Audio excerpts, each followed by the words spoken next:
E neste primeiro bloco do programa de hoje, eu vou conversar numa entrevista com o ex-deputado federal e deputado constituinte pelo PMDB, Osmi Lima.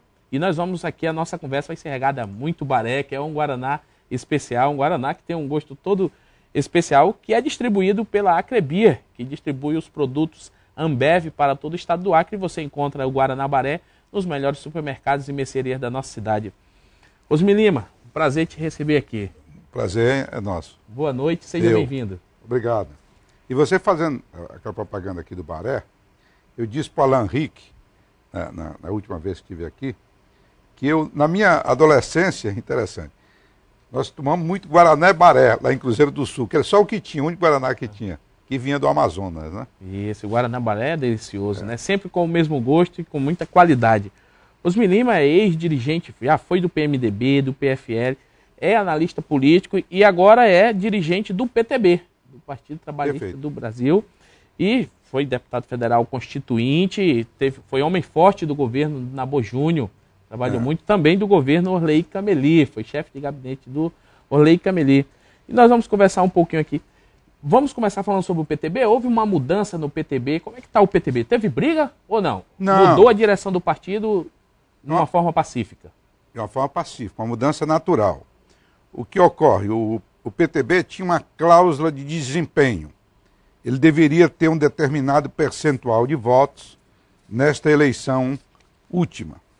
Como não obteve esse percentual, houve uma renovação natural que ocorre nos partidos, notadamente os partidos menores, onde não tem uma grande tradição ainda de lideranças antigas e tal. Isso ocorre permitindo com que o Chicão Brígido, ex-vereador, assumisse a presidência, mas os demais membros continuam todos, inclusive a ex-governadora Yolanda, que era presidente, ela continua na executiva. Ela não saiu magoada? Não tem nenhuma mágoa da... Não, até onde eu sei presidente. Não. Até onde eu sei não, mas ela continua dentro da executiva do partido. Agora, essa foi uma decisão que foi tomada no Acre ou em Brasília? Tomada em Brasília, pela Direção Nacional de Brasília. Mas com o aval também dos dirigentes do Acre? Eu não diria com aval, mas pelo menos com a concordância, né, depois de tomada a posição, que você tem dois caminhos. Ou concorda ou sai. Como nós continuamos, estamos tocando o partido, é porque pelo menos concordamos e agora, com a decisão tomada. O que pode se esperar do PTB para esses próximos anos? O PTB pretende vir com mais força para as eleições municipais, se estruturar melhor no interior? Exatamente. O problema é que aí nós temos que fazer uma ressalva com relação à questão da Yolanda. A Yolanda recebeu o PTB há pouco tempo. Ela não teve tempo nem condições, nem nós tivemos condições de ajudá-la a estruturar o PTB para o PTB ter um melhor desempenho nessas eleições agora de 2010. Porque o PTB não existia. Nós começamos a recriar o PTB no Estado. E é nossa intenção agora, para a eleição de 2012, fortalecer o PTB, criando diretório em todos os municípios, criando os movimentos mais populares, movimento das mulheres, movimento dos jovens, que é uma razão de ser dos grandes partidos, tentando trazer liderança nacional para fazer palestras sobre a questão amazônica, o que pensa o PTB sobre o desenvolvimento da Amazônia. Enfim, o PTB quer ter posição de partido, porque partido, ele não pode ser um grupelho, um ajuntamento de pessoas peticionando em causa própria. Ele tem que ter algo mais amplo. Ele tem que dizer, notadamente à população, se um dia eu for eleito, eu tiver representante, nós pretendemos colocar isso em prática.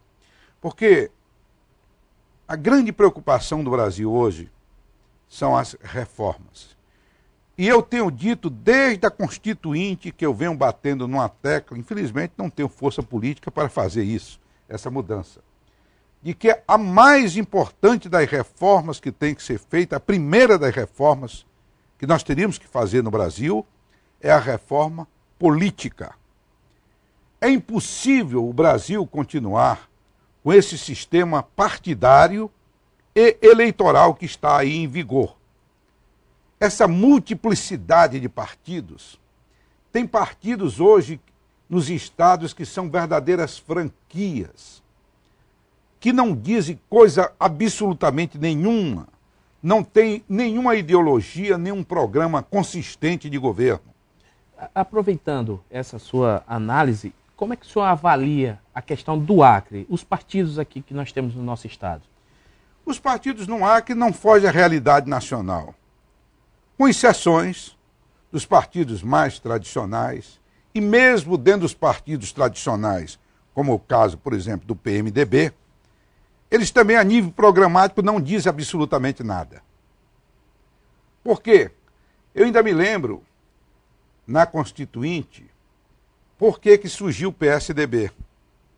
O PSDB surgiu por uma dissidência do nosso líder, que era o Mário Covas, saudoso Mário Covas, grande homem público, porque o PMDB, naquela época, durante a discussão da Assembleia Nacional Constituinte, aquilo que estava no seu programa, como, digamos, a reforma agrária, entre outros pontos, o PMDB, na prática, quando tinha que votar na Constituinte, votou contra. E o Mário Covas dizia, eu não posso ficar num partido que não cumpre sequer o seu próprio programa. Então esse problema já vem de muito tempo. Os partidos têm um programa porque partido no Brasil hoje é como essa garrafa aqui. Tem um rótulo. São todos iguais. Você pode pegar da Coca-Cola, que é a mesma coisa, de outras bebidas, a mesma coisa, só muda o rótulo. Não. Então, isso precisa ser modificado. Essa coisa precisa ser alterada. Bem como, eu volto a dizer, a reforma partidária. Nós hoje estamos fazendo uma eleição, e aqui já ouvi o senador eleito Jorge Viana dizer com muita propriedade, nós estamos fazendo sem alegria. Nós temos hoje um temor de fazer eleições, não sabemos o que dizer. Há um terceiro tempo, você tem a vontade expressa do povo e depois você tem que aguardar um resultado eventual de uma denúncia justa ou injusta para ser analisada pelos tribunais. O senhor acredita que a justiça, no caso a justiça eleitoral, ela acaba sendo prejudicada pela legislação? Exatamente, o problema está na legislação. Uma legislação que não é clara, que deixa com que os tribunais muitas vezes façam legislação, eles façam a interpretação que eles acham conveniente fazer, porque a lei que foi feita não é uma lei muito clara. Há uma série de fatos, inclusive com tribunais superiores, com o Tribunal Superior Eleitoral, que ele legisla. Por quê? Por falta de clareza nas leis que são feitas pelo Congresso Nacional com relação à questão eleitoral. Então tudo isso precisa ser colocado no seu devido lugar, porque do jeito que está, é impossível. E aqui já foi dito nesse seu programa que quem é o senhor soberano das urnas é o eleitor. E o eleitor pode ter ficado prejudicado, então, nas últimas eleições. O eleitor muitas vezes vê o resultado da sua escolha não ser respeitado. Vamos pegar a lei da ficha limpa. É uma lei justa, correta, não é? Que foi aplaudido, foi 1 milhão e tal de pessoas que colocaram lá uma medida popular. No entanto, no bojo da lei da ficha limpa, nós tivemos inconstitucionalidades flagrantes. Eu estou falando como membro da Assembleia Nacional Constituinte Brasileira, que fez a Constituição de 1988. E o Supremo se dividiu. Nós tivemos artigos lá dentro que eram dirigidos a pessoas. Eram dirigidos a pessoas. E, no entanto, nós ficamos perplexos. Eu, particularmente, fiquei perplexo com a aprovação, ela retroagir. Aqui, eu vou citar o caso. Aqui nós tivemos uma pessoa, permita-me só citar, para exemplificar bem isso ao telespectador. Nós tivemos uma pessoa aqui que foi condenada por compra de votos em 2007. Se não me engano, 2007. Pegou uma inelegibilidade, não, em 2004. Pegou uma inelegibilidade de 3 anos e pagou multa. Aí, então ele ficou inelegível até 2007 e pagou a multa de R$5.000.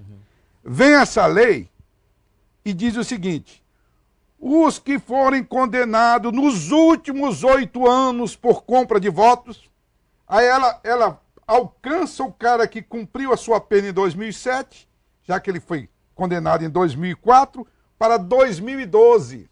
Quer dizer, ele é penalizado 2 vezes. É verdade. Um verdadeiro absurdo.